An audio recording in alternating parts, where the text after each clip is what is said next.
Selamat pagi Pak Abbas dan Pak Alvin. Ya, selamat pagi, Pak.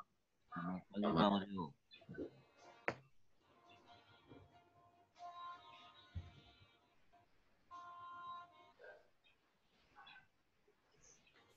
Kita langsung aja ya, karena sudah jam waktunya. Jadi kita langsung kebut aja hari ini, 4 materi. Dan saya hanya menjelaskan pokok-pokok intinya, pengertiannya. Lalu saya akan jelaskan mengenai SKKNI-nya ya, yang akan sebagai bahan menguji, yaitu unit kompetensinya. Jadi kita fokus ke situ. Kalau yang lain-lainnya kan Bapak-Bapak bisa baca. Gitu. Oke, yang pertama perlindungan lingkungan pertambangan.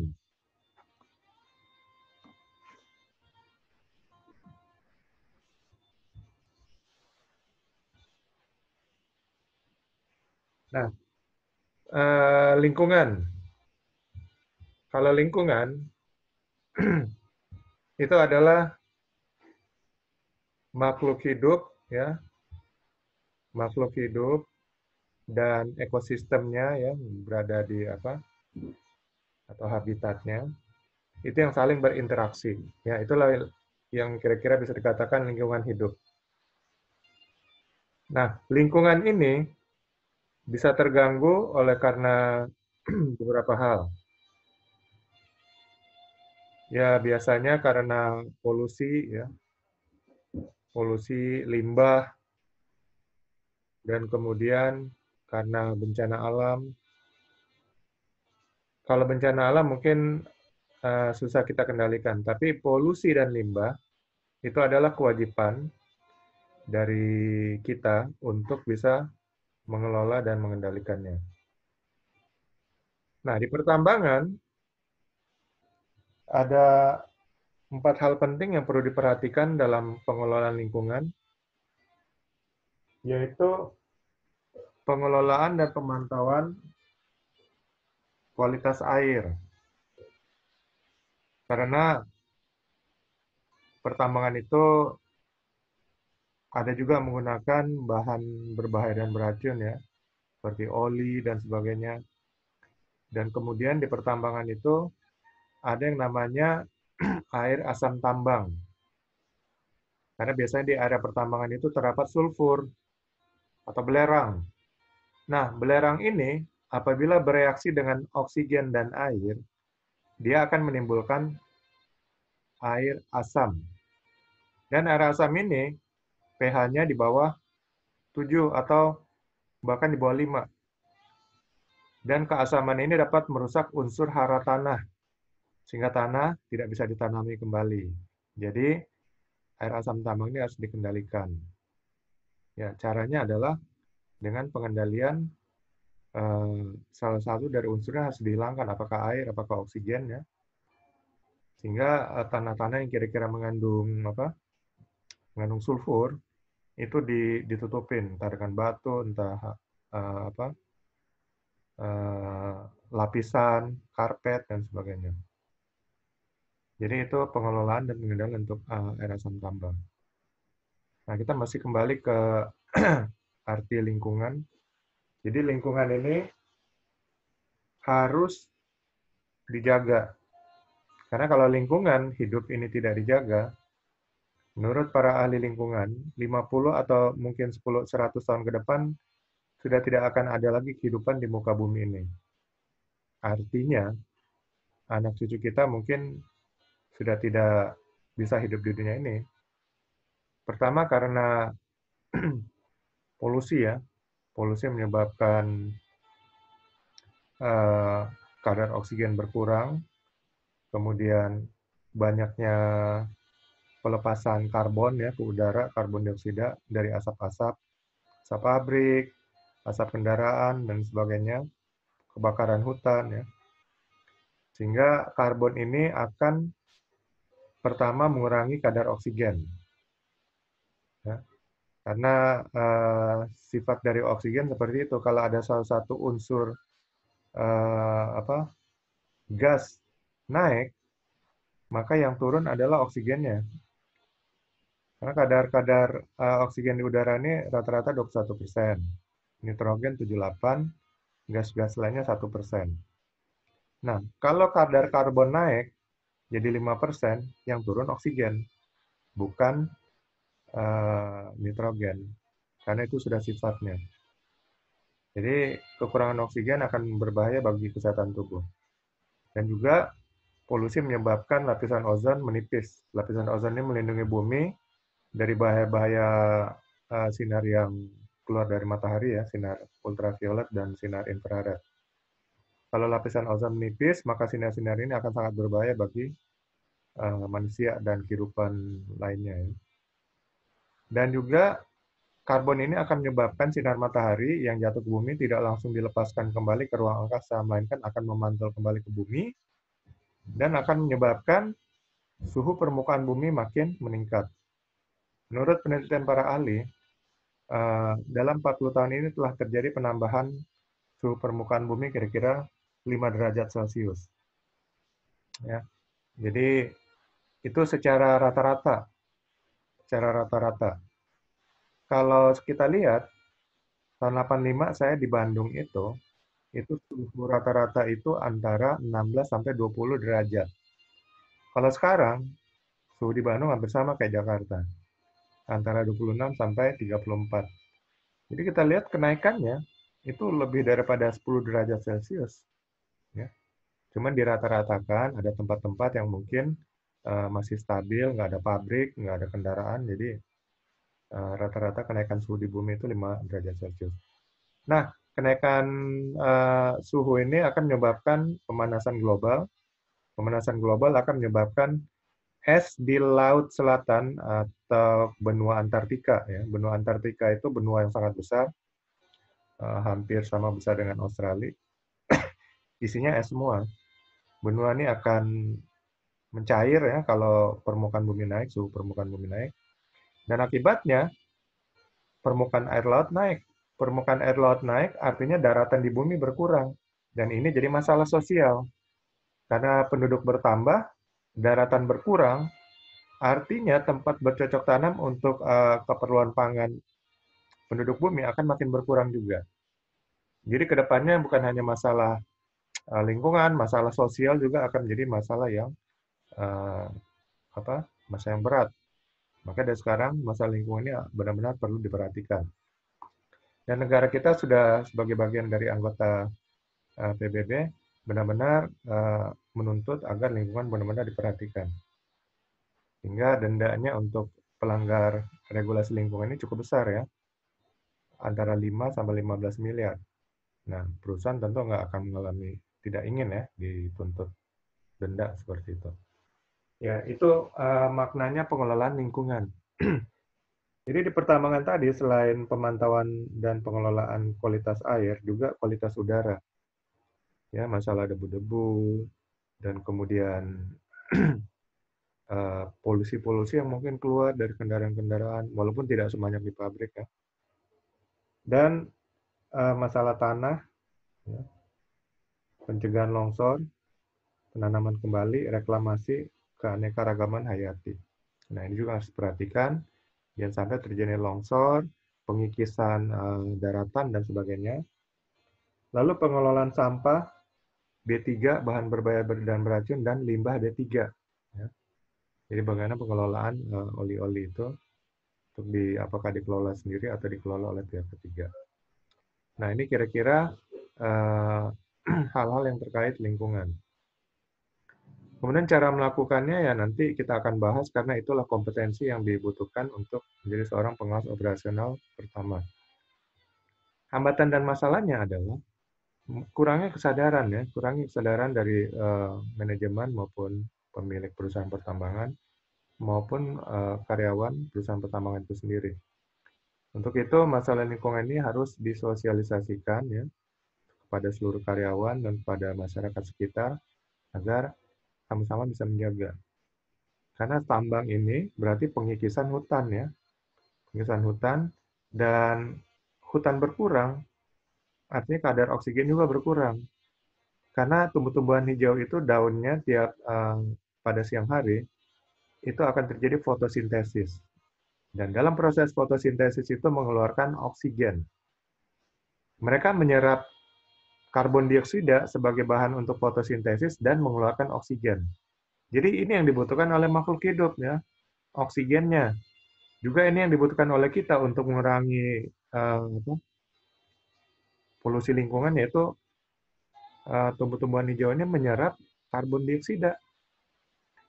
Nah, kalau hutan semakin berkurang, pertama adalah kurangnya kadar oksigen, ya, terjadinya lapisan karbon di atas permukaan, dan kemudian bisa terjadi banjir. Karena biasanya kalau hujan, air itu banyak diserap oleh akar-akar daripada tumbuh-tumbuhan. Kalau tumbuhan pada ditebang, maka tidak ada yang menyerap, akhirnya air akan mengalir ke pemukiman penduduk setempat. Jadi itu masalah serius terkait pertambangan. Oke, kita langsung aja bahas SKKNI-nya ya, Standar Kompetensi Nasional, Kompetensi Kerja Nasional Indonesia. Ini judul unit melaksanakan peraturan perundang-undangan terkait perlindungan lingkungan.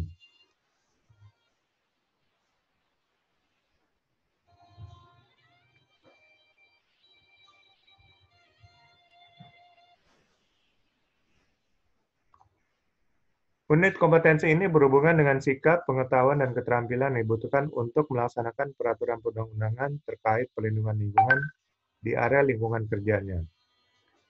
Di sini ada tiga elemen kompetensi. Yang pertama, melaksanakan peraturan perlindungan lingkungan pertambangan di area lingkungan kerjanya. Nah, kalau kita bicara peraturan perundangan lingkungan, maka tentunya dasar hukum lingkungan hidup adalah Undang-Undang Nomor 32 Tahun 2009.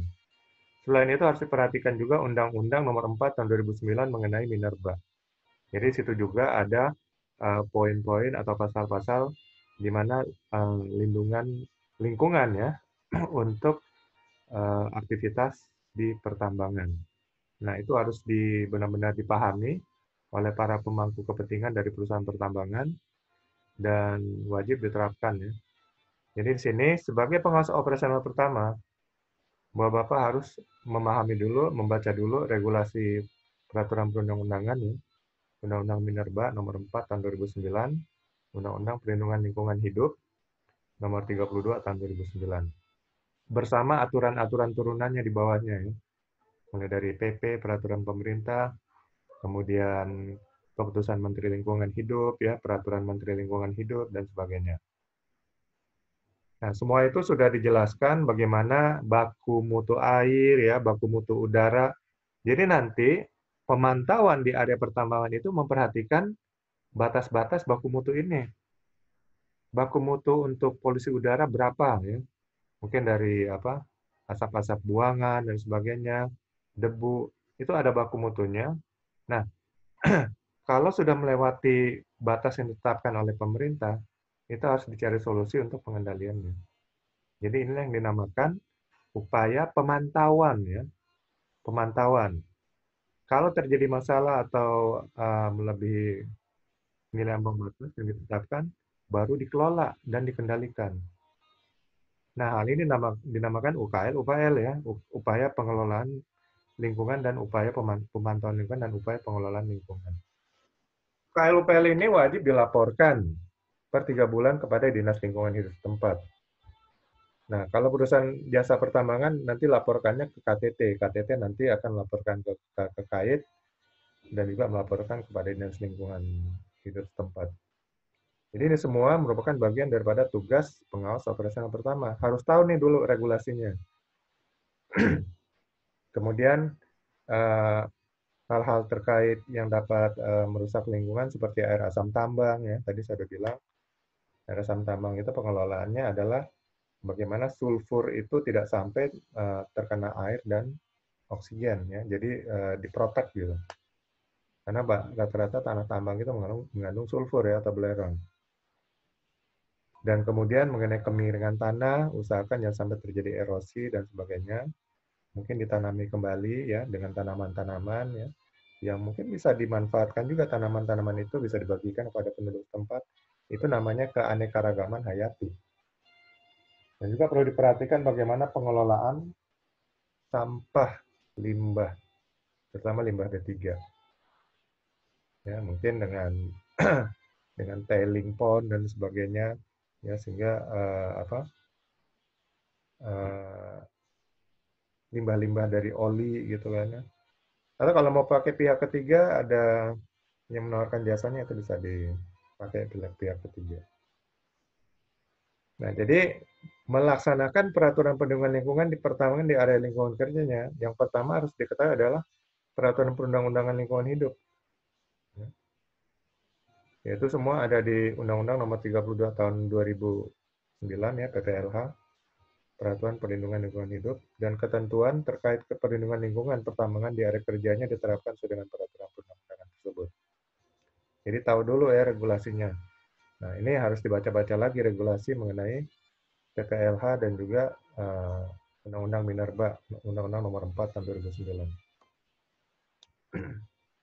Yang kedua, mengidentifikasi potensi dampak terhadap lingkungan hidup di area kerjanya. Jadi ada mungkin dampak-dampak spesifik ya terkait tanggung jawab yang dikerjakan oleh perusahaan ya. Entah itu perusahaan jasa pertambangan apa yang dikerjakannya. Nah, ada potensi dampak spesifik. Jadi kalau perusahaan engineering mungkin nggak terlalu banyak berhubungan dengan hal karena jarang mungkin menggunakan kendaraan alat berat dan sebagainya. Tapi mungkin ada potensi dampak lainnya dari apa yang mereka lakukan, ya mereka survei dan sebagainya. Nah, jadi silakan identifikasi sesuai dengan bidang pekerjaan masing-masing. Di sini berisi 3 kriteria unjuk kerja. Identifikasi potensi dampak terhadap lingkungan hidup akibat kegiatan pertambangan dilakukan sesuai dengan SOP. Jadi SOP yang berlaku di perusahaan bapak-bapak masing-masing ya. Kemudian identifikasi kegiatan-kegiatan dalam pertambangan yang dapat menghasilkan limbah dilakukan sesuai dengan SOP. Jadi kegiatan-kegiatan yang terkait dengan kegiatan tempat kerja bapak masing-masing tentu berbeda-beda kan. Jadi nanti jawabannya nggak sama kalau ditanya oleh asesor. Kemudian jenis limbah yang dihasilkan dari kegiatan pertambangan diidentifikasi sesuai dengan peraturan perundang-undangan. Nah, ini berarti nanti limbah yang ada di tempat kerja Bapak sekalian, ini nanti bagaimana pengelolaannya itu harus sesuai dengan regulasi. Nah, kebanyakan regulasi mengenai limbah diatur oleh Bapedal ya. Jadi peraturan Bapedal, Badan Pengendalian Dampak Lingkungan. Jadi silakan nanti dibuka-buka, dicari di Google mengenai regulasi-regulasi dari Bapedal. Bagaimana limbah B3, pengelolaannya seperti apa. Kalau nggak mau repot-repot, pakai jasa pengelola limbah. Jadi tinggal mungkin seminggu 2 minggu sekali datang mereka ya tinggal dikasihkan limbah dan limbah B3-nya.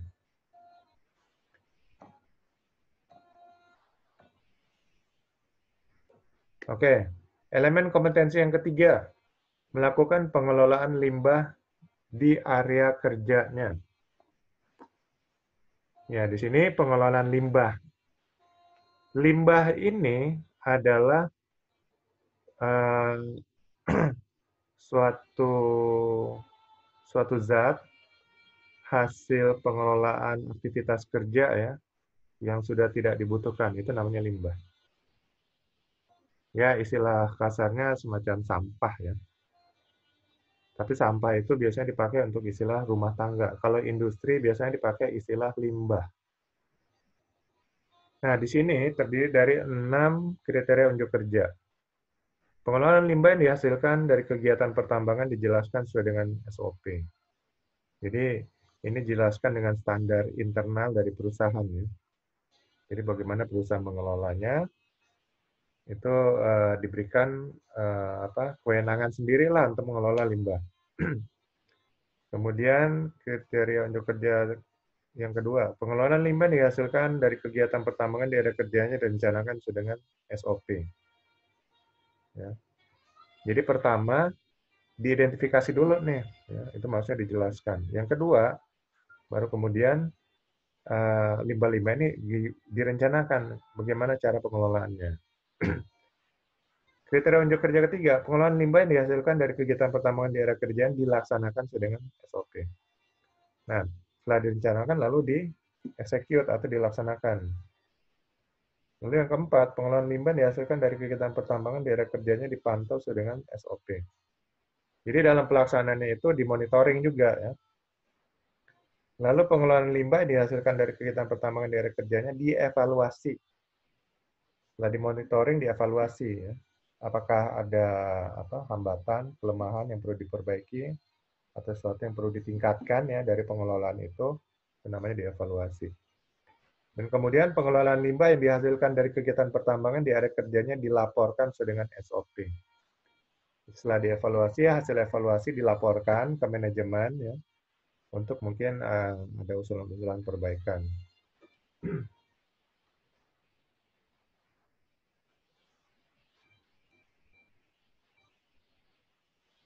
Oke, ini yang berhubungan dengan limbah. Jadi intinya pertama ketahui dulu ya mengenai regulasi. Karena yang penting adalah Undang-Undang Minerba, Undang-Undang Nomor 4 Tahun 2009, lalu Undang-Undang PPLH ya, Peraturan Perlindungan Lingkungan Hidup Nomor 32 Tahun 2009, dan juga aturan-aturan turunannya nanti yang dikeluarkan oleh pemerintah PP dan juga Kementerian Lingkungan Hidup Permen LH.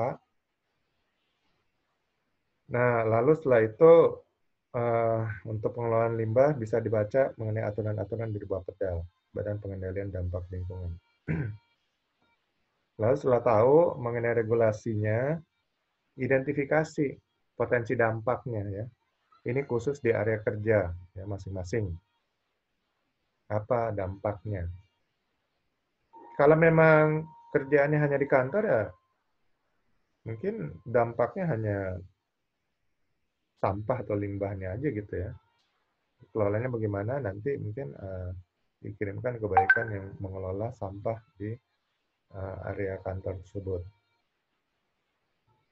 Lalu yang ketiga, ini baru mengelola limbah di area kerja. Ini harus diketahui pengelolaan limbah di perusahaannya itu seperti apa. Ya. Pertama, ya dijelaskan, berarti identifikasi dulu apa-apa aja limbahnya. Kedua, direncanakan bagaimana pengelolaan limbah tersebut. Yang ketiga, baru dilaksanakan ya, take action. Keempat, monitoring, pantau ya bagaimana pengelolaan limbah tersebut dilaksanakan. Kelima, evaluasi. Apa ada masalah, hambatan, atau kekurangan yang bisa diperbaiki, baru kena dilaporkan. Nah, ini kompetensi yang perlu dikuasai terkait pengelolaan lingkungan hidup di pertambangan. Oke, saya buka untuk tanya jawab. Silakan kalau ada yang ingin tanya atau ingin menambahkan. Oh, sorry.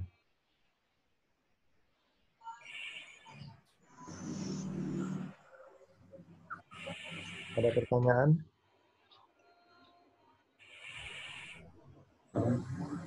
Kalau enggak, kita lanjut materi kedua hari ini ya. Kita ngebut nih menyelesaikan 4 materi.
Oke, yang kedua ini teknik inspeksi.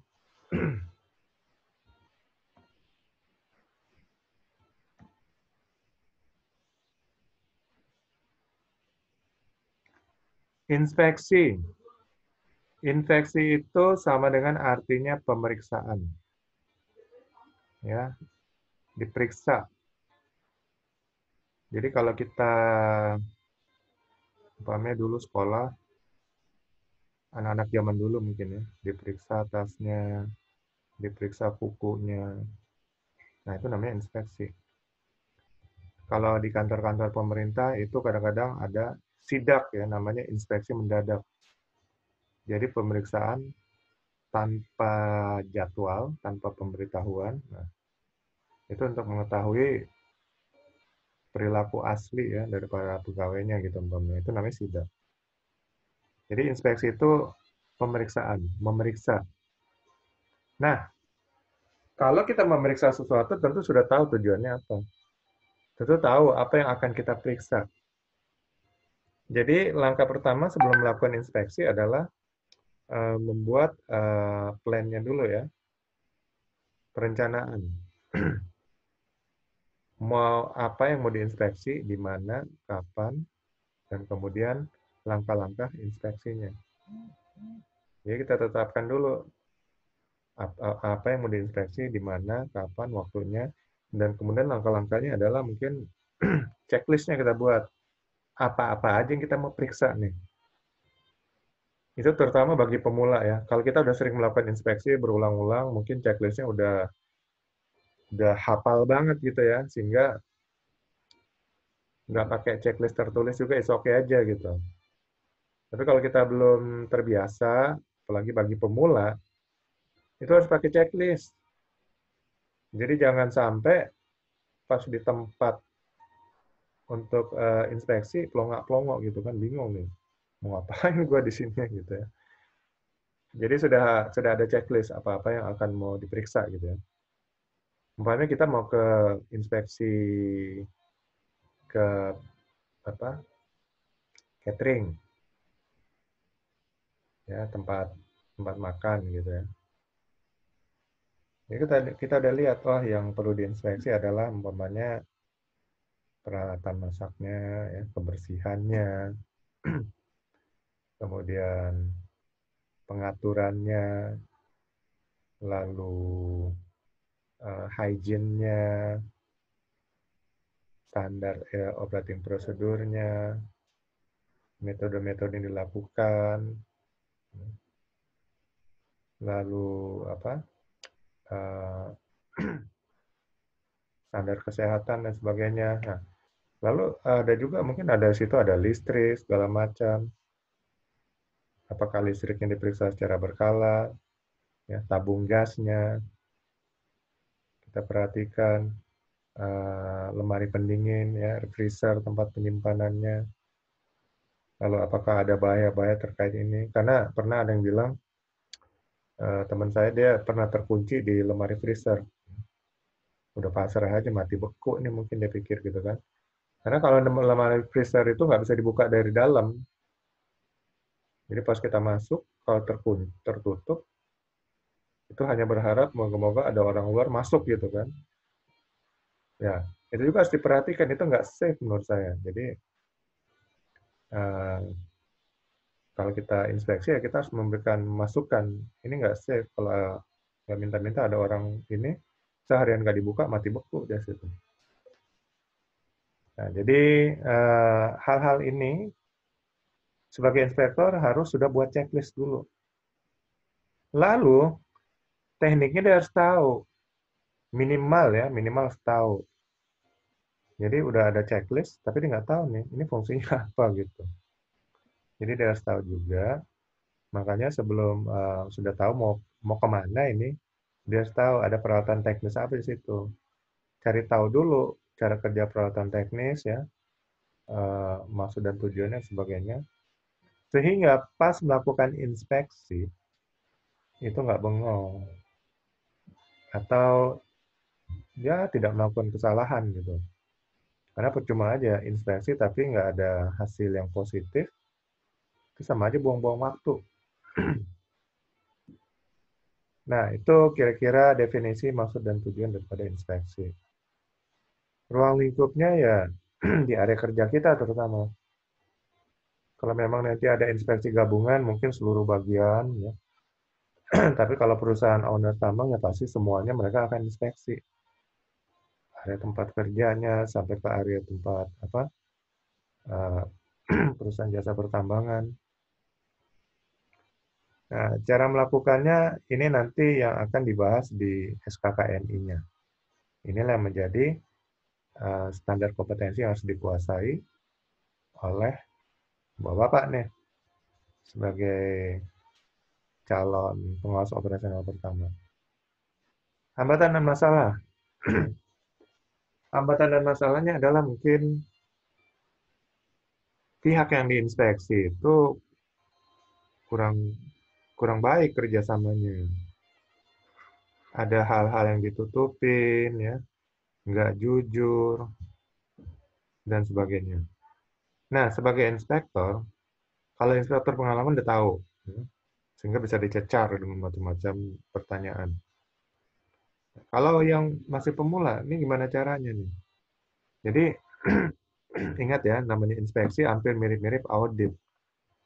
Kalau audit itu memeriksa sistem.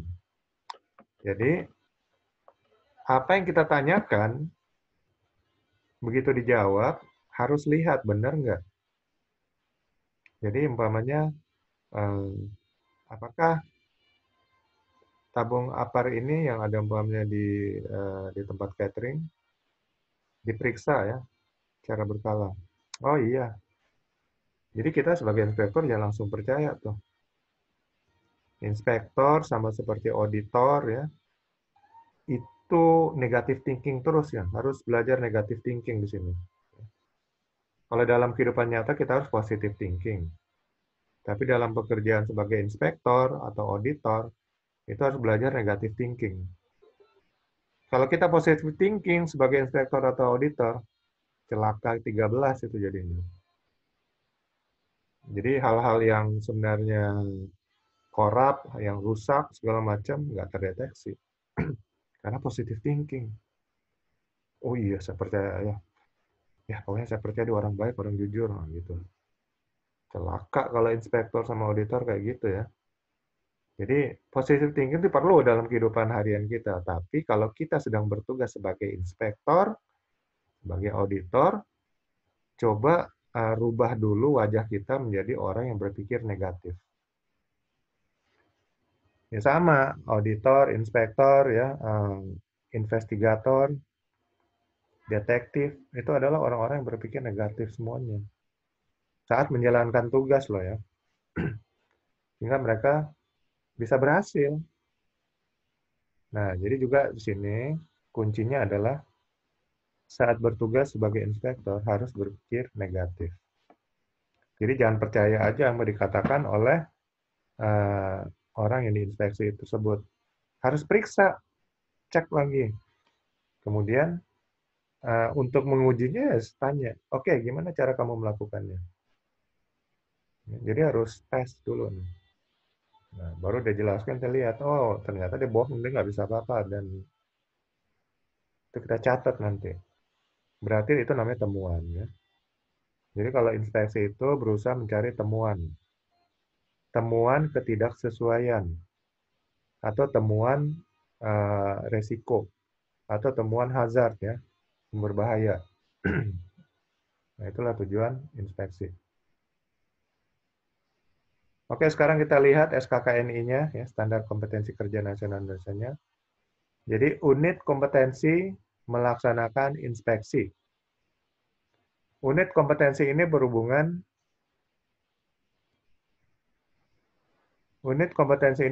dengan sikap, pengetahuan, dan keterampilan yang dibutuhkan dalam melakukan inspeksi. Jadi kalau namanya kompeten itu nggak hanya knowledge, skill, tapi ada juga attitude. Ya. Jadi ini standar kompetensi itu attitude juga masuk. Ya. Jadi biar dia knowledge-nya hebat, jenius, oh keterampilannya luar biasa, Tapi kalau perilakunya negatif, arogan, sombong, itu juga nggak bisa dikatakan kompeten ya.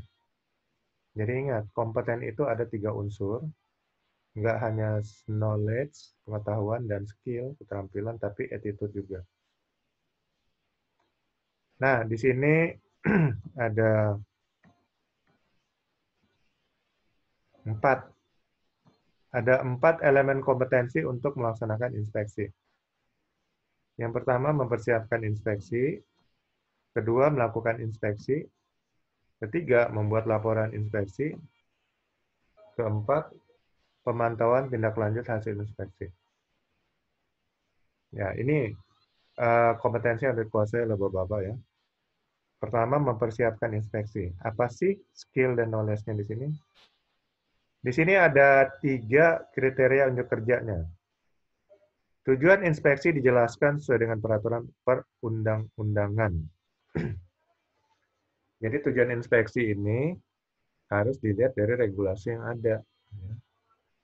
Jadi regulasi peraturan perundangan ini memang mewajibkan inspeksi di area pertambangan, ya, supaya apabila ditemukan bahaya dan risiko atau hazard, ya, sumber bahaya, itu segera dikendalikan agar bahaya dan risiko ini tidak sampai menimbulkan kecelakaan kerja atau kecelakaan tambang.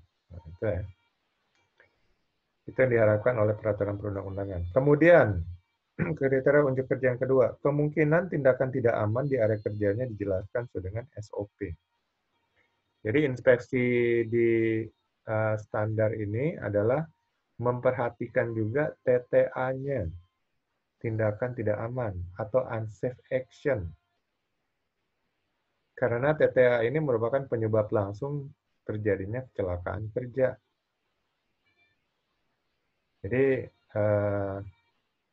kita bisa lihat, makanya kalau dalam inspeksi ini berarti ada pengamatan juga ya, mengamati. Jadi melihat cara kerja dia, apakah dia bekerja dengan sesuai prosedur, memakai APD yang tepat. Kalau enggak, ya itu jadi temuan. Lalu yang ketiga, kemungkinan kondisi tidak aman di area kerja yang jelas. Jadi tadi TTA, sekarang KTA. Kondisi tidak aman. Kalau tindakan tidak aman itu perilaku dari pekerjanya ya, memakai APD yang salah atau tidak memakai APD, atau tidak memakai peralatan yang benar, atau memakai peralatan yang rusak, atau tempat kerjanya kotor, tidak rapi, atau dia tidak mengikuti SOP dalam bekerja ya, prosedur. Itu namanya TTA, tindakan tidak aman. Kalau KTA, kondisi tidak aman, ya ini kembali kepada kondisi tempat kerjanya ya. Lalu area kerja yang mungkin penuh asap gitu, itu kondisi tidak aman. Dan kemudian tempat kerjanya ada ceceran-ceceran oli ya, bisa menyebabkan orang terpleset. Itu contoh kondisi tidak aman. Lalu dia memakai mengemudikan kendaraan umpamanya, dan kendaraan tersebut remnya sudah kendaraan tersebut tidak pernah diservis, itu kondisi tidak aman. Jadi TTA dan KTA ini penting ya dalam fokus inspeksi pertambangan. Jadi karena ini adalah penyebab langsung daripada terjadinya insiden. Kemudian, ini bukan 3, tapi elemen kompetensi pertama ini ada 10 kriteria unjuk kerja. Yang keempat, peralatan inspeksi disiapkan sesuai dengan SOP. Jadi siapkan juga peralatan inspeksi, apakah alat ukur ya, kemudian alat-alat lainnya yang mungkin berhubungan dengan tempat yang akan kita inspeksi ya. Sehingga kalau kita inspeksi ke catering ya, atau ke workshop atau ke office, tentu berbeda alat-alat yang dibutuhkannya.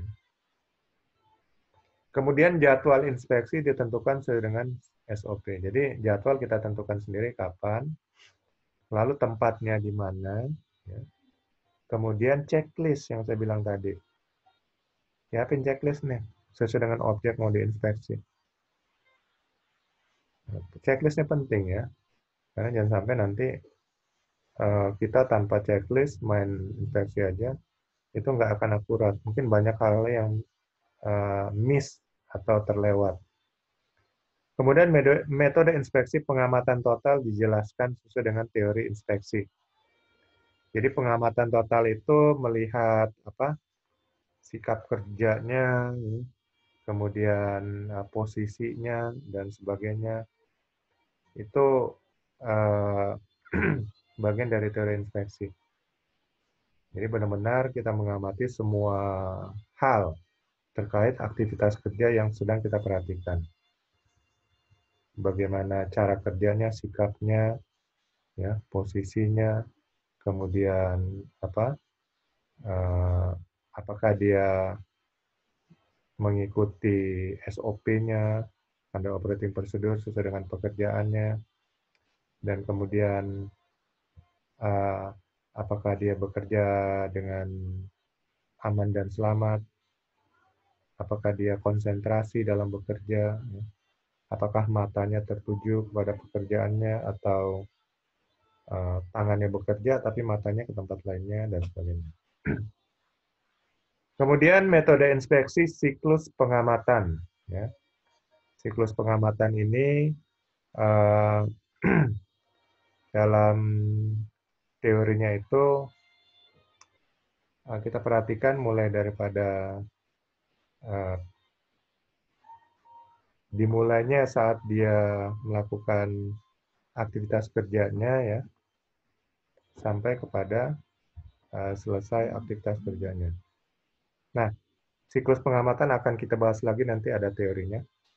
Lalu objek inspeksi dijelaskan sesuai dengan teori inspeksi. Jadi objek inspeksi apakah orangnya atau peralatannya atau lingkungannya. Ya, ini berhubungan dengan persiapan inspeksi. Lalu elemen kompetensi kedua melakukan inspeksi. Nah, ini saat kita melakukan inspeksi.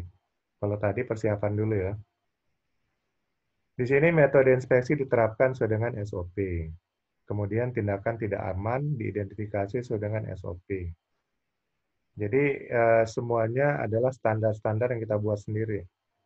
Jadi kita mau pakai metode seperti apa dalam inspeksi ya. Apakah pemeriksaan dengan observasi atau pengamatan dan sebagainya, itu kita tentukan sendiri. Artinya kalau dengan SOP ini kita tentukan sendiri. Kalau sesuai peraturan perundang-undangan berarti kita harus lihat regulasinya seperti apa. Gitu. Kemudian konsep tindakan tidak aman di tempat kerja itu sesuai dengan apa yang kita tentukan. Karena kita lebih tahu kan tempat kerja kita, aktivitas kerjanya apa aja, berarti tindakan tidak amannya apa aja gitu. Lalu kondisi tidak aman diidentifikasi sesuai dengan daftar periksa. Jadi apa bedanya SOP dengan daftar periksa? Ya, antara SOP ini kan langkah-langkah. SOP ini langkah kerja, jadi keberlangsungan suatu proses dari awal hingga akhir. Kalau checklist ini lebih kepada suatu hal gitu.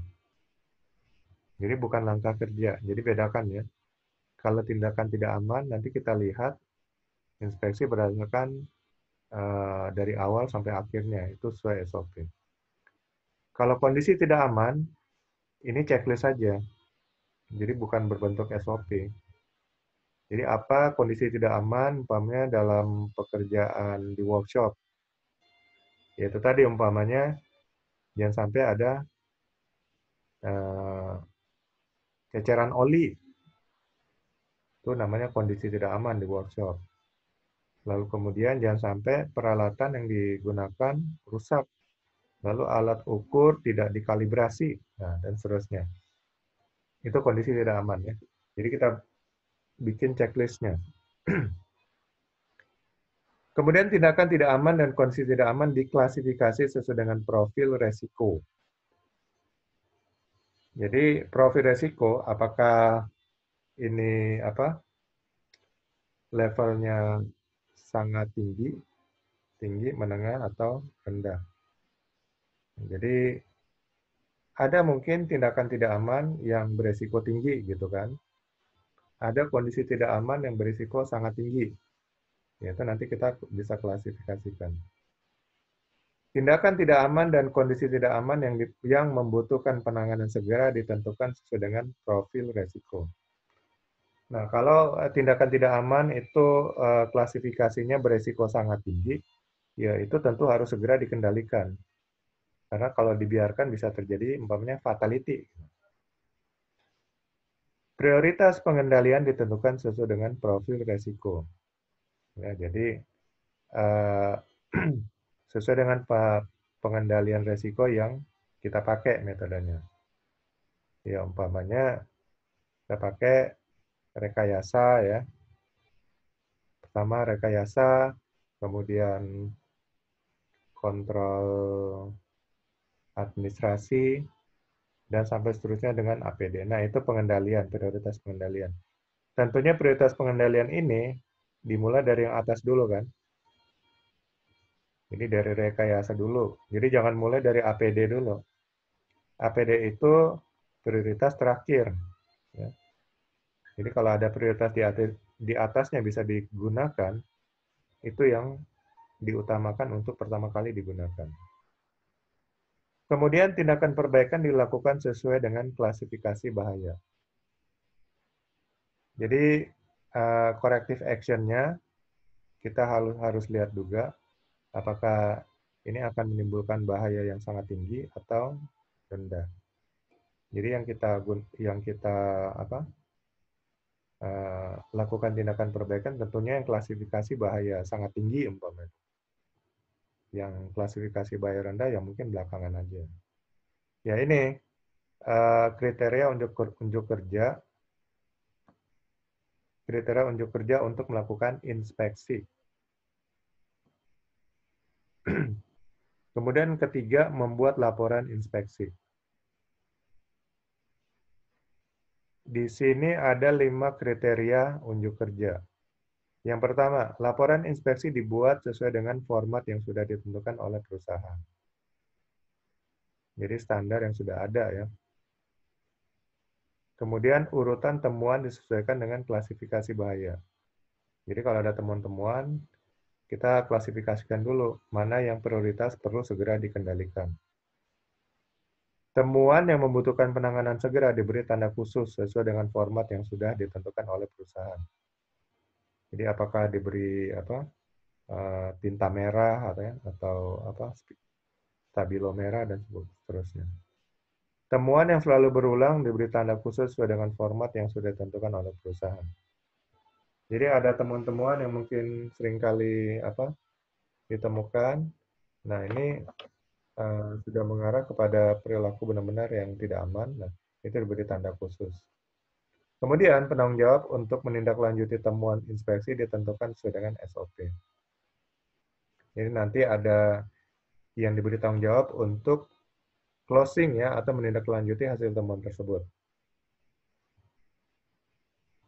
Ini membuat laporan inspeksi. Kemudian elemen kompetensi keempat, pemantauan tindak lanjut hasil inspeksi. Jadi setelah buat laporan, maka ada tindak lanjut hasil inspeksi. Ini harus dipantau. Di sini ada 3 kriteria unjuk kerja. Progres tindak lanjut secara berkala ditinjau di lapangan sesuai dengan SOP. Jadi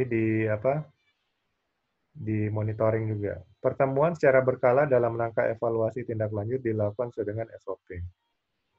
Jadi ada meeting-meeting berkala ya, membahas evaluasi dari hasil tindak lanjut.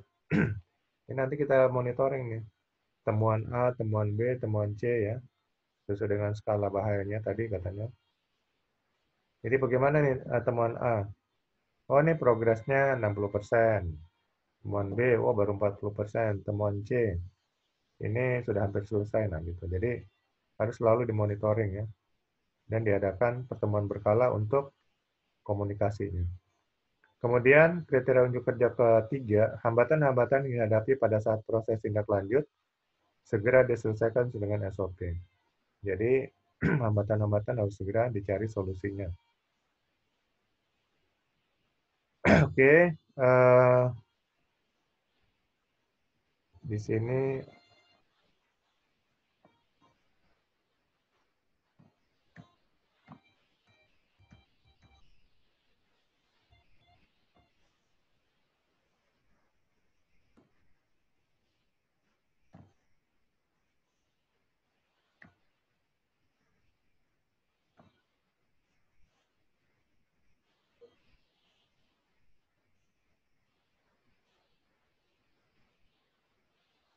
ini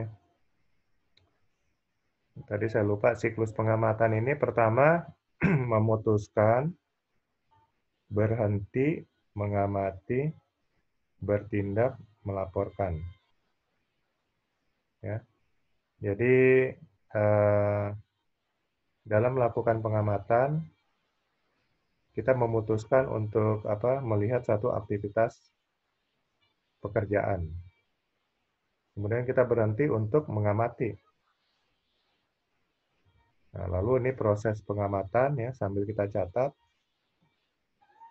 Lalu kemudian kita bertindak. Bertindak di sini maksudnya membuat catatan ya. Atau kalau itu mengandung skala resiko yang tinggi, segera kita berhentikan pekerjaannya. Atau kita segera memberitahukan pada pekerjaannya mungkin untuk stop dulu. Gitu. Ya. Baru kemudian dibuat laporan. Ya, ini istilahnya siklus pengamatan.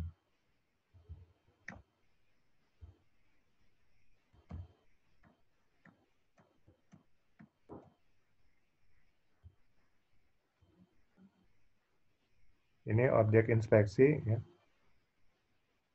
Alat pelindung diri, posisi seseorang, reaksi seseorang, perkakas dan peralatan, serta prosedur dan keteraturan. Ya, ini istilah-istilah aja, tapi mungkin kan perlu dihafal lah gitu ya. Jadi kan sesuai dengan teori inspeksi, inilah teorinya. Ini reaksi atau perbuatan seseorang, membetulkan APD, merubah posisi, mengatur kembali pekerjaan, menghentikan pekerjaan, memasang pembumian, sistem penggembokan atau lockout. Nah, ini akan dilakukan ya. Ini yang kita amati.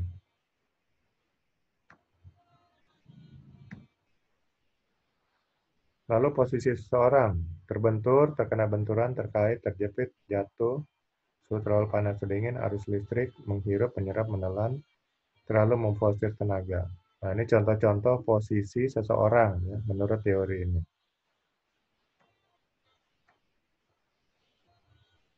Nah, ini pengamatan total. Melihat, mendengar, membaui, atau mencium, meraba, merasakan. Ya, ini teorinya dihafal-hafalin aja ya.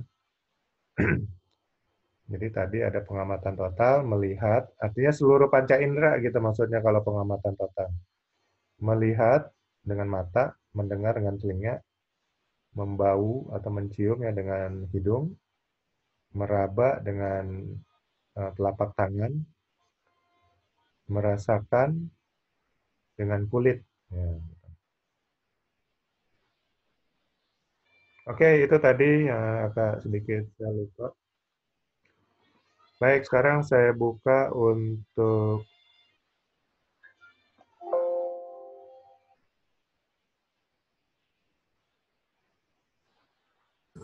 jawab. Silakan kalau ada yang ingin tanyakan.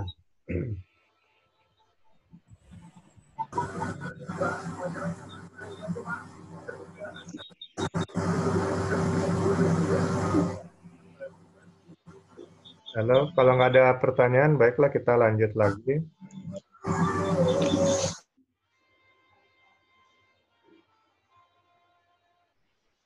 Kita lanjut ke investigasi kecelakaan.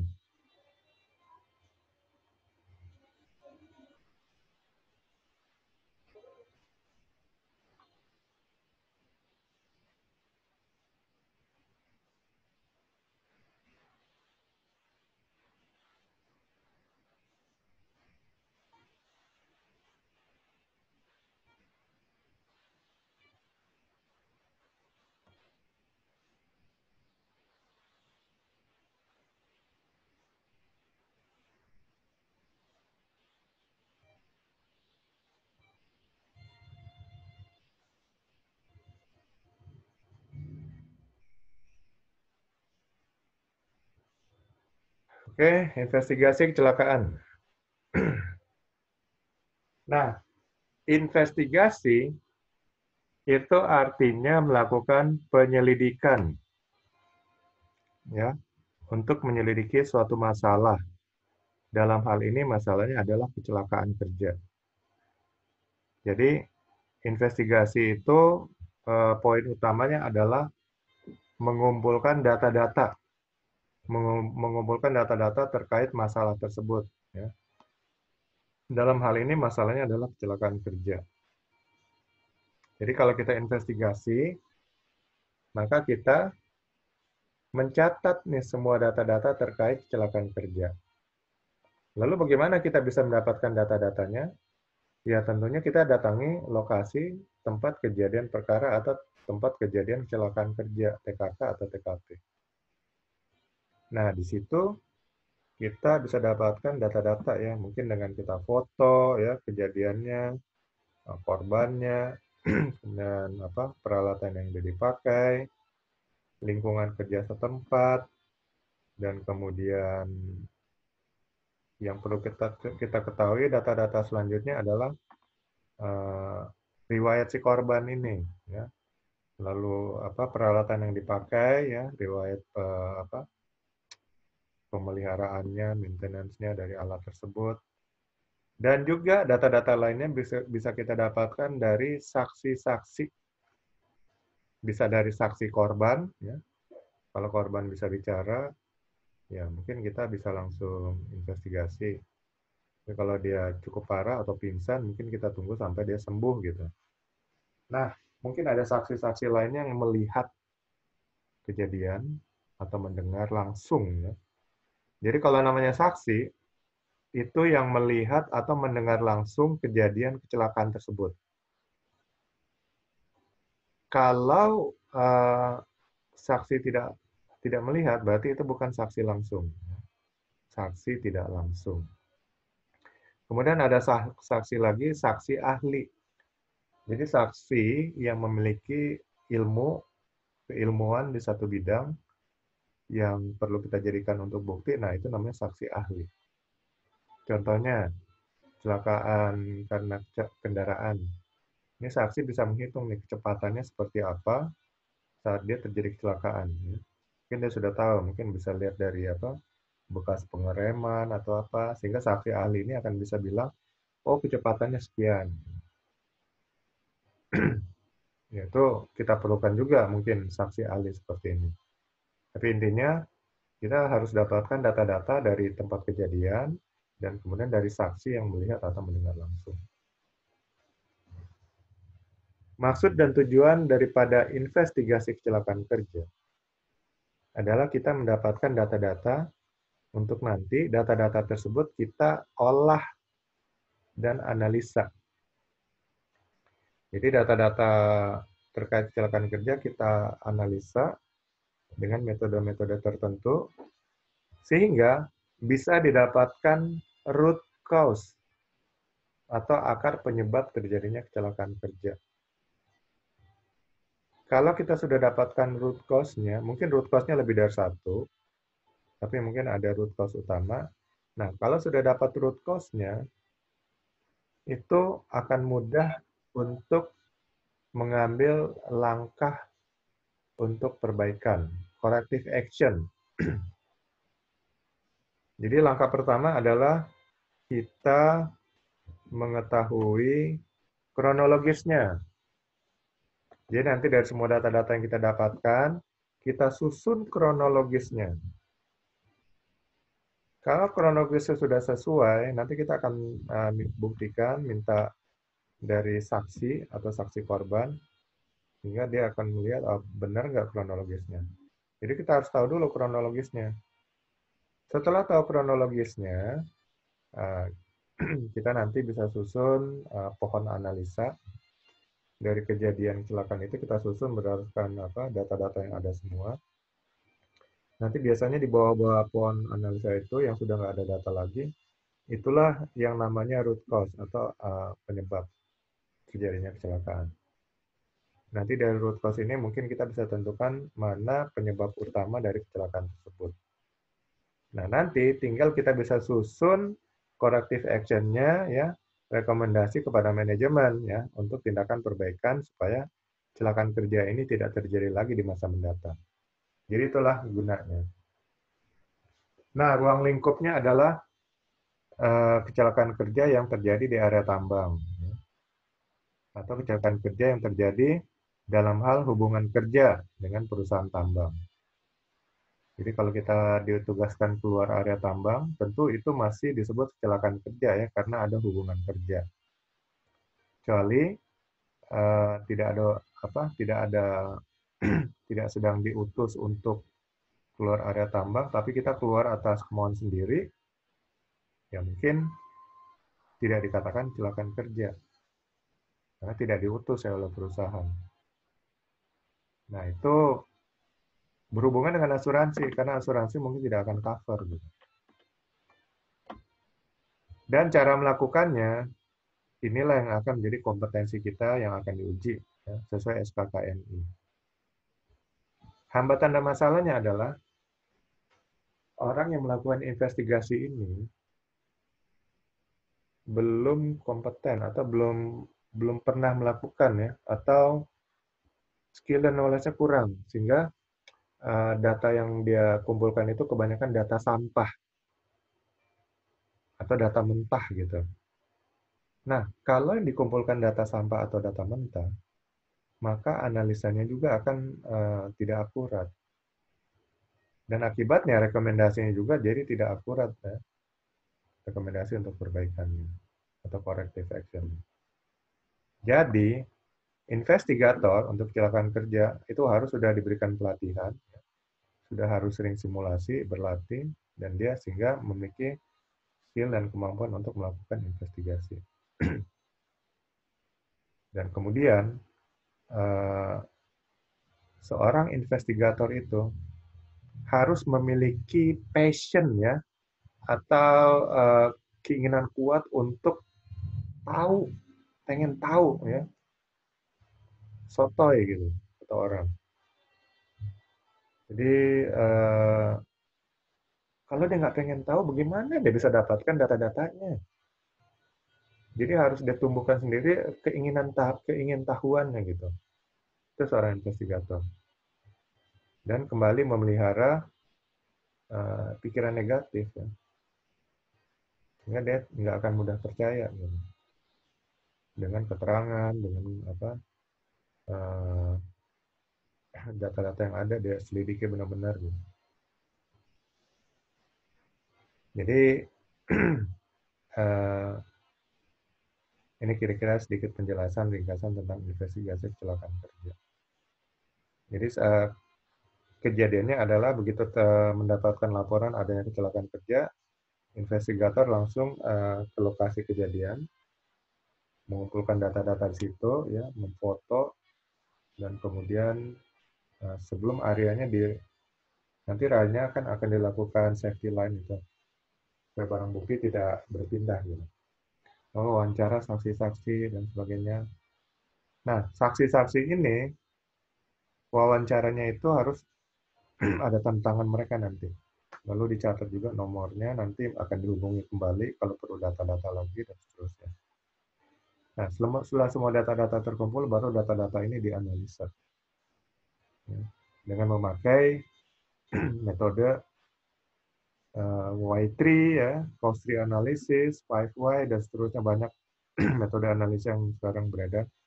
Sebenarnya intinya sama aja sih semuanya. Akan membentuk pohon analisa.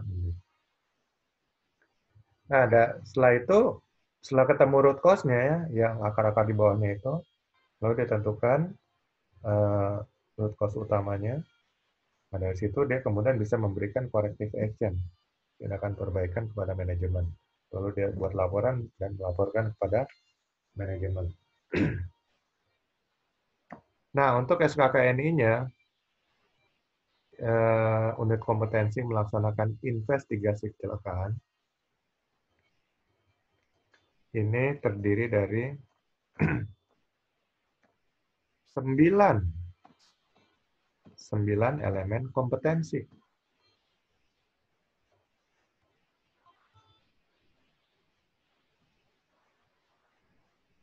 Melaksanakan investigasi kecelakaan. Unit kompetensi ini berhubungan dengan sikap, pengetahuan, dan keterampilan yang dibutuhkan dalam melakukan investigasi kecelakaan.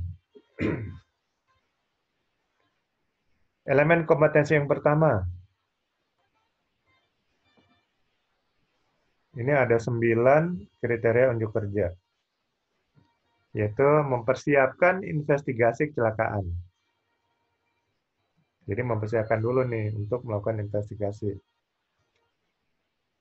Kriteria unjuk kerja yang pertama, peralatan investigasi disiapkan sesuai dengan SOP. Jadi kita tentukan sendiri apa-apa yang dibutuhkan untuk melakukan investigasi di tempat kerja kita. Yang kedua, kriteria kecelakaan tambang dijelaskan sesuai dengan peraturan perundang-undangan. Ya, kecelakaan tambang itu menurut peraturan perundang-undangan kan dulu di Kepmen 555 ya, tahun 95. Sekarang di Kepmen 1827 tahun 2018. Itu benar-benar terjadi pada jam kerja, terjadi di area tambang ya. Dan kemudian terjadi dalam hubungan kerja, lalu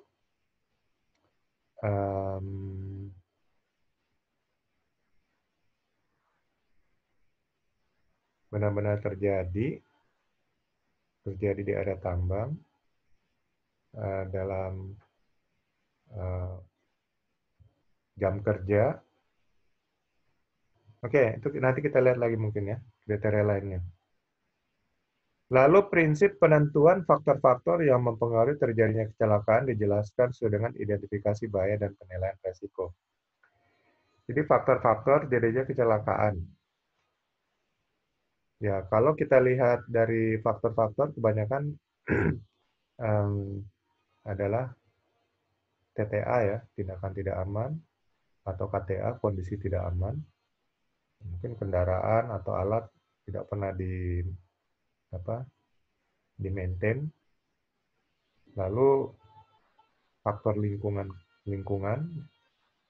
faktor metode kerja dan lain sebagainya. Kriteria unjuk kerja yang keempat, prinsip-prinsip teori penyebab langsung kecelakaan diterapkan sesuai dengan SOP. Ya, teori penyebab langsung kan kita sudah pelajari itu mengenai apa? Kondisi tidak aman dan tindakan tidak aman. Lalu yang kelima, kriteria penentuan penunjukan korban dan saksi dibuat sesuai dengan keterangan singkat kecelakaan. Jadi ya kita harus lihat kriterianya adalah yang melihat langsung ya tadi sudah saya sebutkan. Itu saksi langsung atau dia mendengar langsung. Jadi saksi itu jangan sampai ngomongnya katanya berarti dia dengar dari orang lain juga. Kemudian yang keenam, korban dan saksi ditentukan sesuai dengan keterangan singkat kecelakaan. Jadi kita bisa mengetahui bahwa ini korban, ini saksi dari keterangan yang mereka berikan. Lalu data cedera korban ditentukan sesuai dengan keterangan dokter. Jadi jangan sampai kita catat cedera dari korban berdasarkan asumsi kita. Ya, kita bukan tenaga ahli di bidang medis. Jadi kita harus lihat data dari dokter. Oh, cederanya tulang pinggul yang retak dan sebagainya. Ada istilah-istilah kedokteran mungkin. Nah, itu yang dipakai. Bukan kita sendiri buat data sendiri ya, berdasarkan asumsi sendiri. Kemudian yang kedelapan, prinsip pengendalian kecelakaan dijelaskan ya. Mulai dari prakontak, kontak, pasca kontak sesuai dengan rencana. Jadi pengendalian kecelakaan itu dimulai dari prakontak. Sebelum terjadinya kecelakaan. Apa program-program yang kita buat supaya tidak terjadi kecelakaan. Umpamanya kalau kita mengemudi kendaraan. Tentunya kendaraan itu harus kita cek dulu ya, presta checklist. Ini kendaraan berfungsi dengan baik nggak, remnya, ya, lampunya, klaksonnya, segala macam. Itu namanya prakontak. Lalu kemudian kontak ini saat terjadi tabrakan, berarti energinya nggak terkendali, mungkin tiba-tiba kendaraan dari arah berlawanan langsung masuk ke jalur kita dan sebagainya. Dan nanti Itu namanya langsung kontak ya gitu ya. Energinya langsung lepas gitu. Lalu pasca kontak, setelah terjadinya tabrakan tersebut, ya baru nanti jelaskan ya, apakah apa kondisi korban seperti apa dan sebagainya, itu nanti dijelaskan. Eh, Apakah korban memakai safety belt? Kalau pakai safety belt dan kemudian ada apa? Kalau pakai safety belt mungkin kondisinya tidak parah ya, sehingga itu bisa dijelaskan pasca kontak seperti itu. Itu contoh aja prinsip pengendalian kecelakaan. Lalu prinsip pengendalian kecelakaan diterapkan ya, mulai dari pra kontak, kontak, pasca kontak, sudah dengan SOP. Jadi ini adalah uh, prinsip pengendalian, bagaimana kita melakukan pengendalian sebelum terjadi kecelakaan dengan program-program kita. Ya.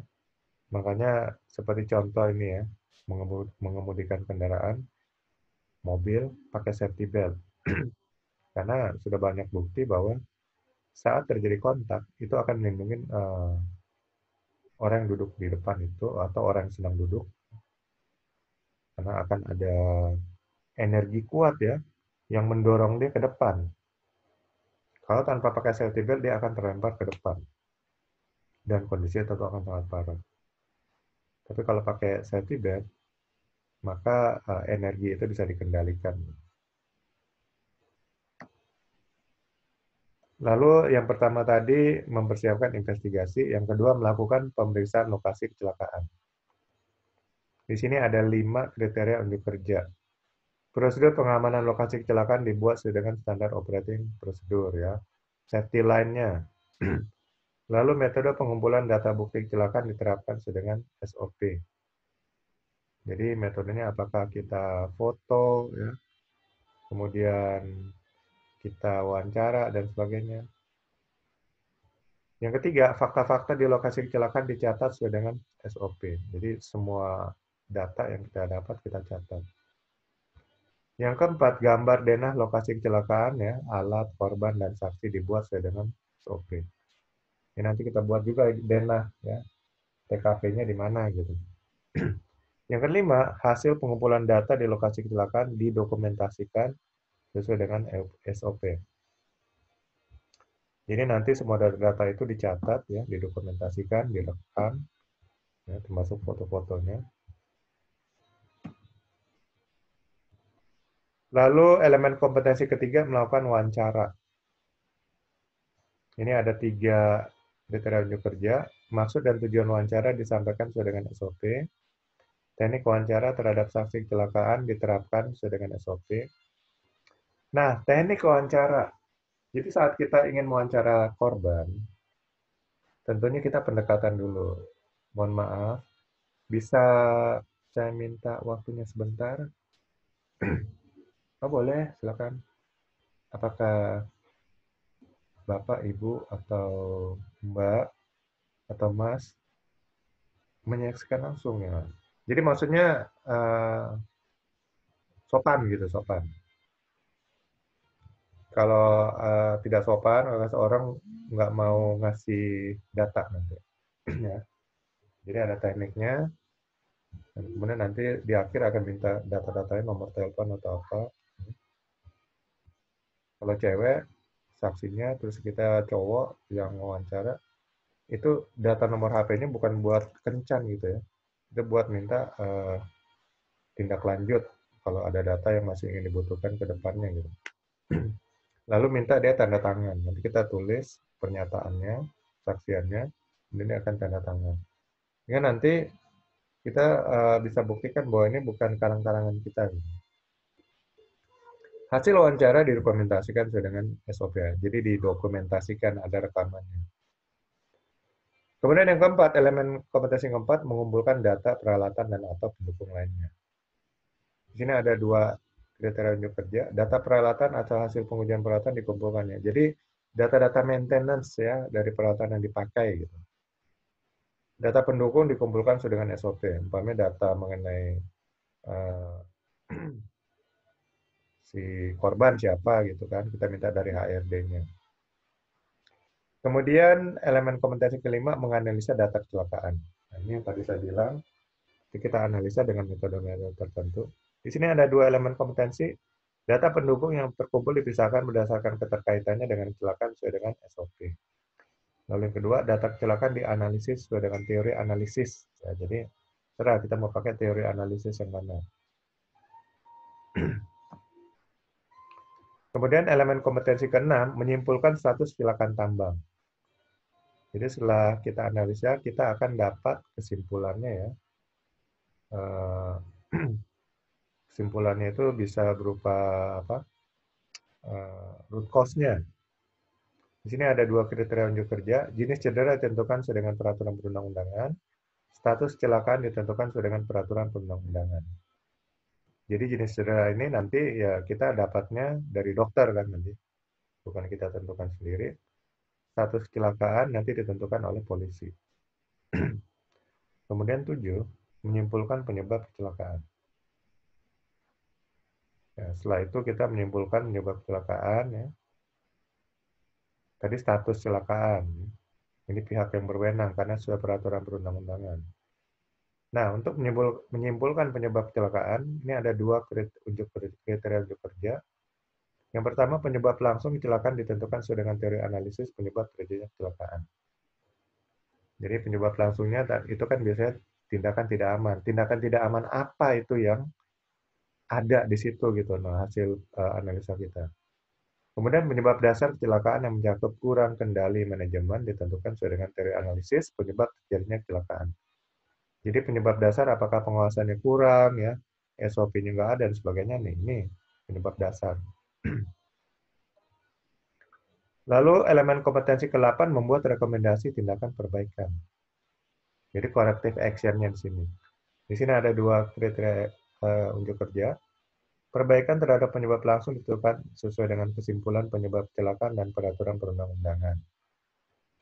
Lalu perbaikan terhadap penyebab dasar termasuk kurang kendali manajemen ditentukan sesuai dengan kesimpulan penyebab kecelakaan dan peraturan perundang-undangan. Ini nanti kita lihat regulasinya apa nih. Kalau ada penyebab langsung, penyebab dasarnya, untuk kita buat rekomendasi. Karena ini bicara uh, ada dua sih, kesimpulan penyebab kecelakaan dan peraturan perundang-undangan. Kita mau pakai dua-duanya atau kesimpulan penyebab kecelakaan kita pakai langsung boleh.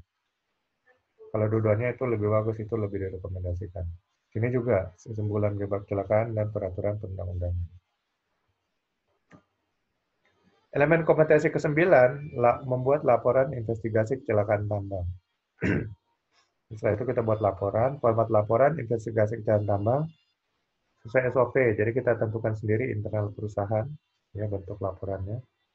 Laporan hasil investigasi kecelakaan tambang dibuat sesuai dengan format laporan investigasi. Laporan hasil investigasi kecelakaan tambang dibuat sesuai dengan format laporan investigasi. Oh, yang sini dijelaskan ya, sesuai dengan SOP. Nanti di sini dibuat formatnya sendiri sesuai yang sudah ada.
Ini kita kecelakaan tambang tadi ya, kita bilang.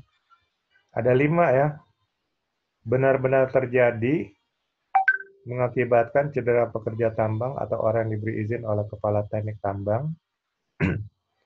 Jadi ini yang saya lupa tadi, mengakibatkan cedera pekerja tambang atau orang yang diberi izin oleh kepala teknik tambang. Jadi ada hubungan kerjanya sini, tapi ada bukti cederanya gitu ya. Akibat kegiatan usaha pertambangan terjadi pada jam kerja pekerja tambang yang mendapat cedera atau kepada setiap orang yang diberi izin. Dan terjadi dalam wilayah kegiatan usaha pertambangan atau wilayah proyek. Ya, ini nanti kalau ada pertanyaan. Ini di Capman 555, tapi di Capman yang terbaru 1827 sama aja sih isinya.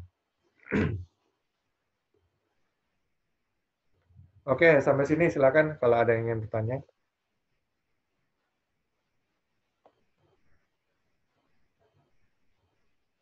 Silakan. Ya. Halo Pak Mario. Ya, halo.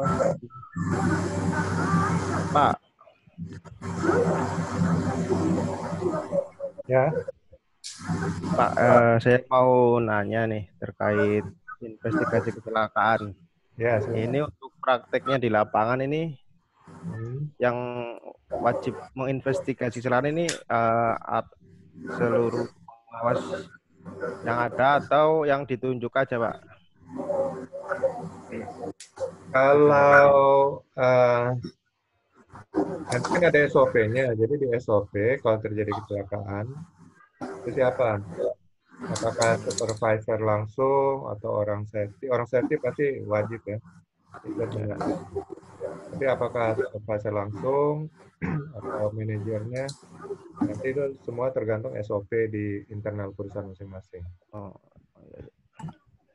Jadi udah harus tahu siapa nih. Jadi jangan sampai nanti wah ditunjuk dulu, itu kelamaan.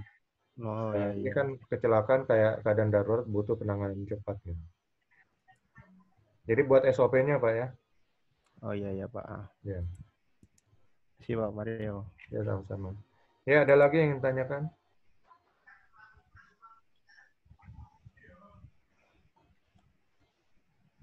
Kalau nggak ada, kita masuk ke materi terakhir ya.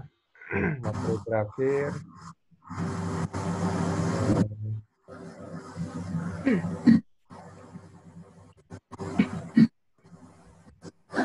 Safety accountability.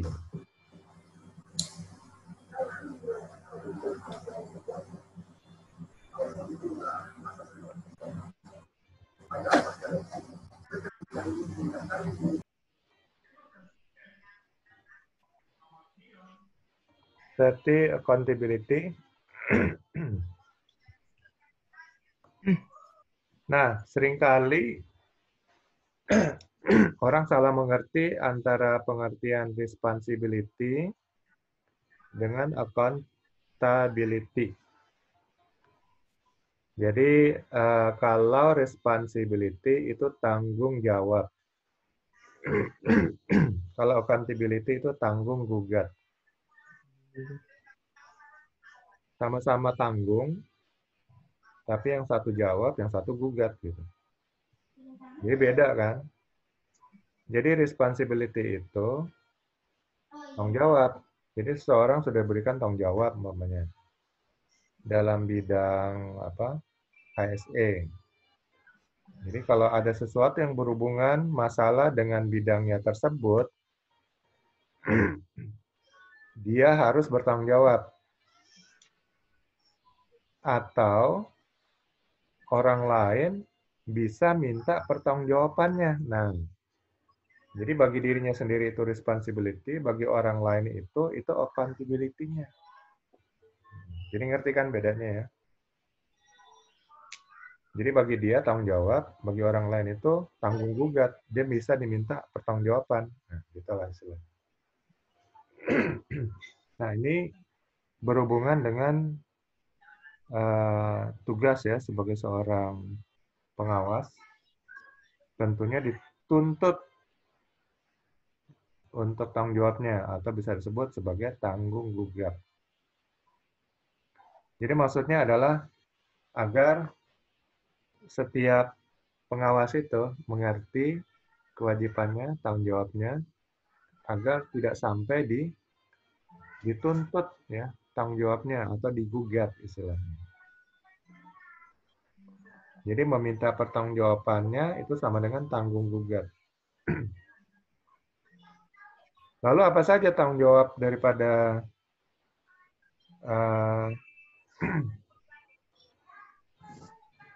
seorang pengawas? Ya tentunya berdasarkan job description-nya yang sudah tentukan, plus ada tugas-tugas tertentu terutama dalam bidang K3.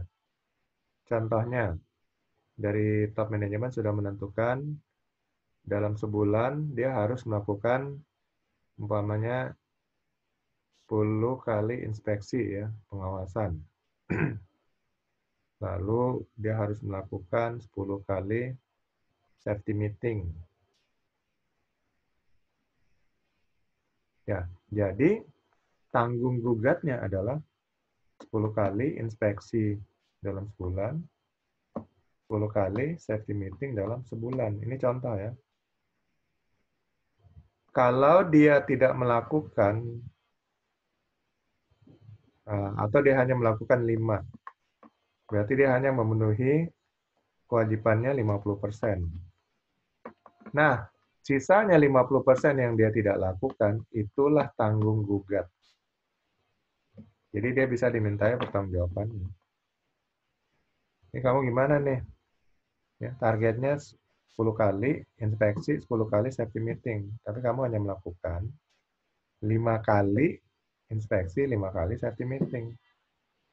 Jadi hanya 50% dari masing-masing. Bagaimana pertanggungjawaban kamu? Atau istilahnya itu dia bisa digugat ya. Namanya tanggung gugat. Itulah pengertian safety accountability. Jadi tanggung gugat dalam bidang safety atau K3. Ruang lingkupnya adalah ruang lingkup pekerjaan ya di area pertambangan. Cara melakukannya nanti yang sesuai dengan SKKNI. Hambatan dan masalahnya seringkali orang lupa ya dengan tanggung jawabnya. Seringkali orang lupa dengan job desk-nya. Jadi makanya kalau perlu tanggung jawab itu dituliskan ya. Dituliskan di dalam agendanya, dituliskan di print, taruh di meja kerjanya gitu. Tanggung jawabnya apa-apa. Jadi nggak lupa. Gitu. Oh iya, saya targetnya begini-gini, saya harus lakukan ini. Nah, ingat terus gitu. Karena kalau orang suatu passion, bisa pasti ingat terus. Tapi kalau suatu yang bukan passion dia, ya, itu kadang-kadang sering lupa. Jadi perlu diingat-ingatin terus. Nah, kita jangan sampai diingetin orang, mendingan kita ngingetin diri sendiri. Jadi, print, taruh, sehingga kita bisa baca tiap hari ya, di meja kerja kita.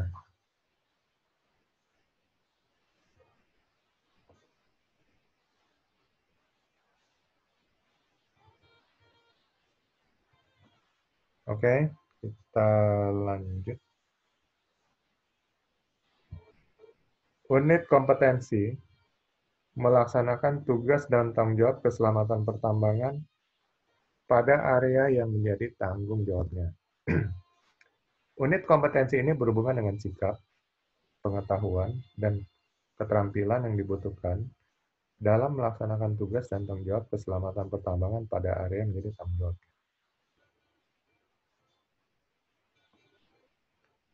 Ini pendek banget ya. Mungkin yang paling pendek. Di sini hanya ada dua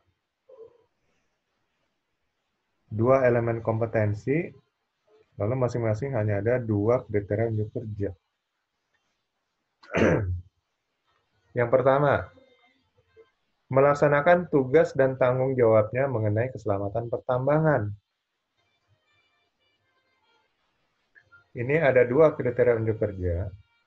Tugas dan tanggung jawab terhadap keselamatan pertambangan yang ada di area kerjanya dijelaskan sesuai dengan peraturan perundang-undangan. Jadi sudah ada nih di regulasi ya tugas penanggung jawab pengawas operasional tugasnya apa aja. Ya terutama dalam hal K3 ya. Jadi dalam hal keselamatan dan kesehatan kerja pertambangan. Untuk keselamatan operasional pertambangan, nanti dia akan kerjasama dengan pengawas teknis. Ya.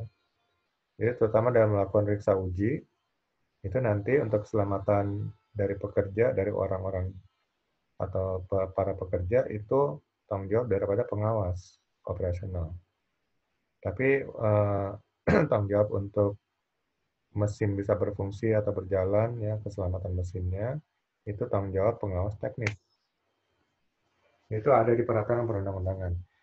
Kemudian, kriteria unjuk kerja yang kedua, fungsi dan peran sebagai pengawas operasional dijelaskan sesuai dengan peraturan perundang-undangan. Jadi tadi tugas tanggung jawab terhadap keselamatan pertambangan. Ini fungsi dan peran.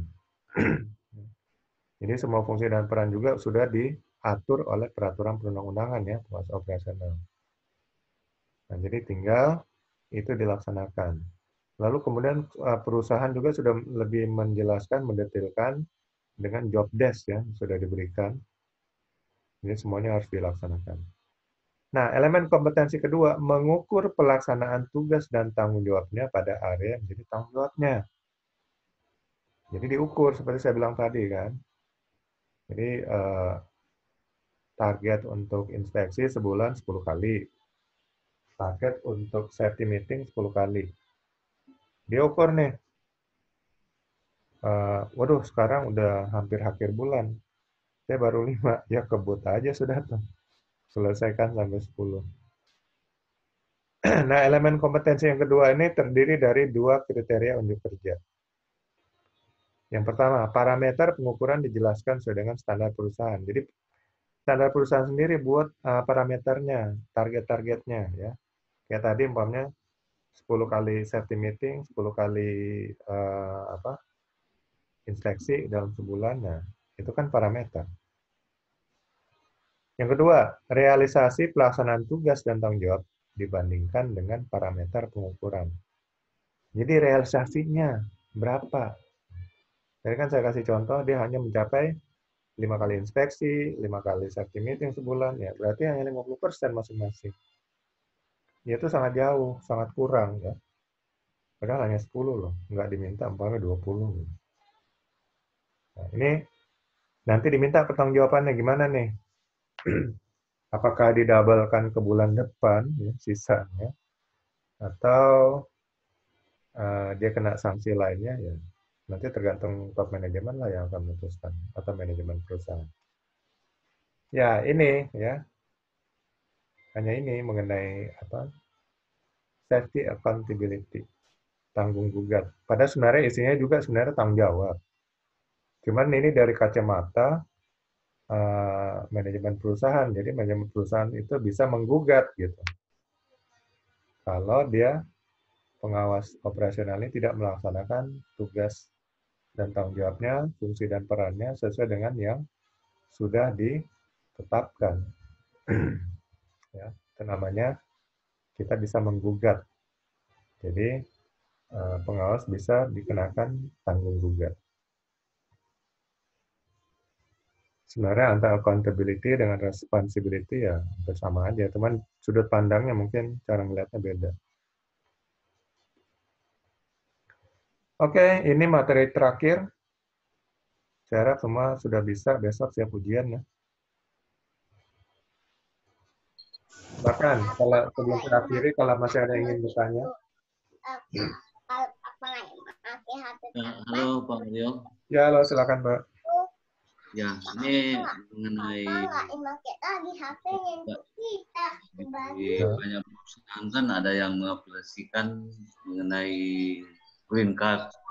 Nah itu Pak, salah satu program inspeksi, dan yang saya mau tanyakan siapa yang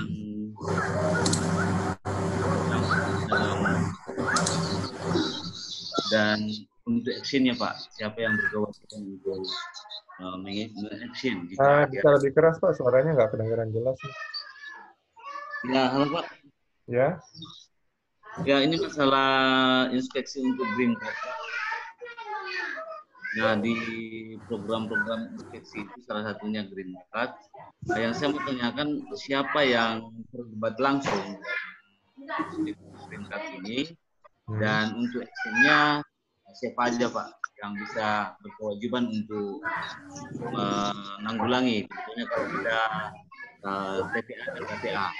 Terima kasih Pak. Yang Bapak tanya, ini program di tempat Bapak sendiri ya? Saya nggak ngerti, Pak. Ini ada hubungan ini ya. Jadi program Bapak itu ya, itu kan pasti sudah ada SOP-nya. Jadi tinggal dilihat aja SOP-nya seperti apa. Kalau biasanya satu program itu sudah dijelaskan. Ini nanti penanggung jawabnya ini, pelaksanaannya begini, sanksinya begini.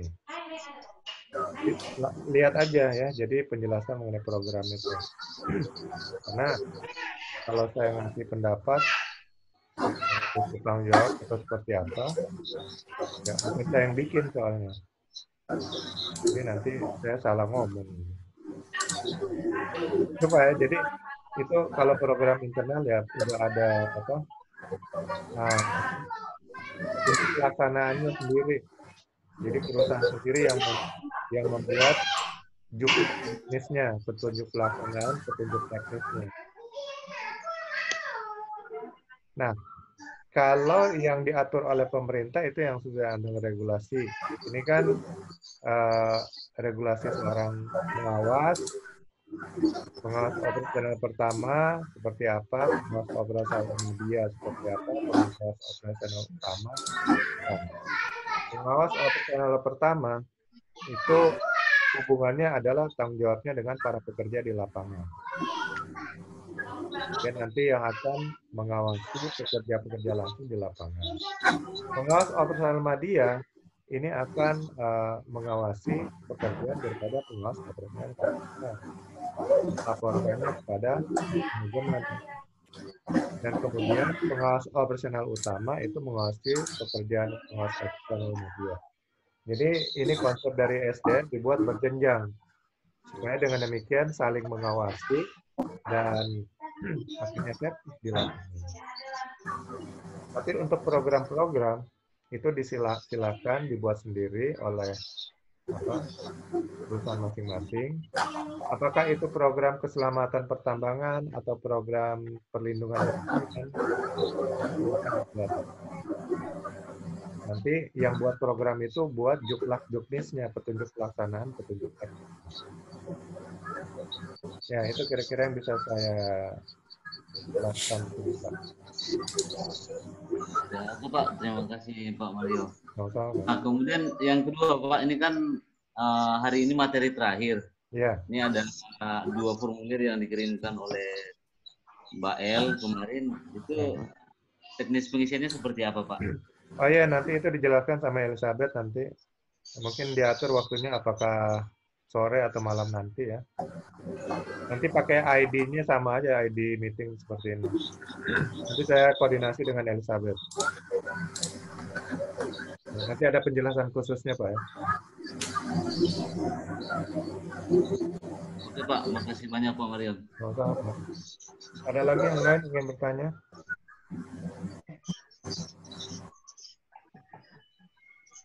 Kalau nggak ada nanti ini akan saya videokan lagi dari YouTube. Nanti mungkin yang belum jelas atau yang belum hadir pada pagi ini bisa ditonton lagi videonya ya.